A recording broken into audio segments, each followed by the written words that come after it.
just returned from my first RV trip of the season, and our hot water was very intermittent throughout the camp stay. So we would get about a second or two of hot water and then 5 to 10 seconds of cold water, and it continued this throughout the throughout our camping trip. I wanted to go through some of the steps for the de-winterization process, as well as setting up your Truma to make sure that everything is correct so that you are getting the consistent hot water. Now I'm going to show you a few things we discovered regarding the valves for the hot water heater. So everything is under here, the Truma and all of the valves, so we're going to remove the cushions.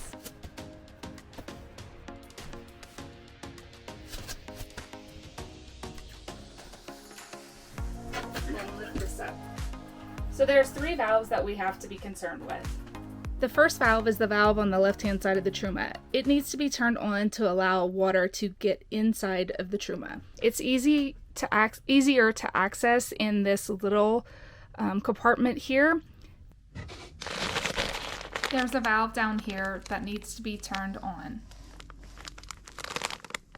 The next valve we're going to look at is the hot water valve coming out of the Truma. So it is located here, and we're going to make it go in line with the pipes to turn it on. And the last valve is this valve here on the white pipe. It needs to be turned off because it is the hot water bypass valve. So it's turned on during winterization, but we turn it off when we use the hot water. While we were opening and closing valves to get everything functioning properly so that we could have consistent hot water, we did notice that there was an electrical plug that was unplugged and just laying on the floor. After a little bit of research, it seems that this plug is sometimes unplugged for winterization, but other people commented that a lot of times it'll come unplugged during travel when the roads are really bumpy. So if you do find yourself without hot water during electric only, one of the things that you can check is whether or not this plug is unplugged or plugged in. So I'm going to show you where it is. It's very hard to see, and it's behind these pipes all the way against the exterior wall, but this is where the plug goes. So if you plug it back in, all is good, and now you have hot water on the electrical setting. The next thing we're going to do is go to the Truma to turn on the hot water heater and select the energy input settings. This little temperature gauge is the hot water heater, so you want to make sure that it's on or hot. The boost is kind of instantaneous, and the eco is eco-friendly. So we're going to turn it to hot. And then the next thing is your power source for the hot water.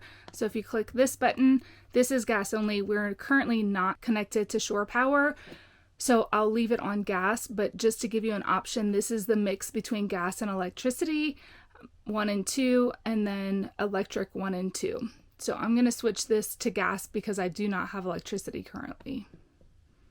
So if you want everything to function normally, the valve to the left of the Truma is going to be turned on or in line with the pipe. The valve coming out of the Truma, directly right of the Truma with the red pipes, is going to be turned on as well, in line with the pipe. And then the third valve all the way to the right is going to be turned off, which is the hot water bypass valve. So it will be perpendicular to the white pipe. Once you've confirmed that all of your valves are properly open and closed and you've turned on your Truma, you want to wait about 15 to 20 minutes to get hot water. Then you can come over to the faucet to check it. On this Basecamp faucet, the handle turning, if it's pointing up, that is hot water. So it is a hot water tank, so we have to give it a couple of seconds to get the hot water flowing. And it's already warm, so we know that it is a consistent hot water. When I tried this earlier, it was only hot for a second or two, and now we're getting consistent hot water. I really hope this video helps anyone who's having problems with their hot water tank. Have a great day.